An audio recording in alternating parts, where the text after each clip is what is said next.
यहाँ पर देख सकते हैं किरण चाट यहाँ पर लगा हुआ है और यह झालमुड़ी लगा हुआ है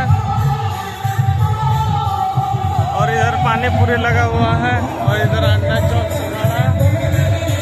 देख सकते हैं गाइस। यहाँ पर जादू और मधु दोनों भाई यहाँ पर आलू चौक सिंघाड़ा छक रहा है।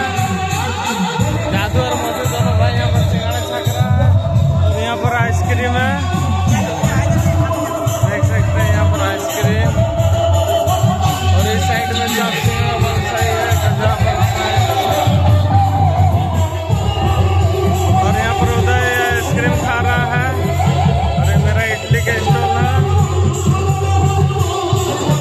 और ये देख सकते हैं अमूल आइसक्रीम ठेला लगा हुआ मेरे भाई का।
मधुर होने गेला सुखी कृष्ण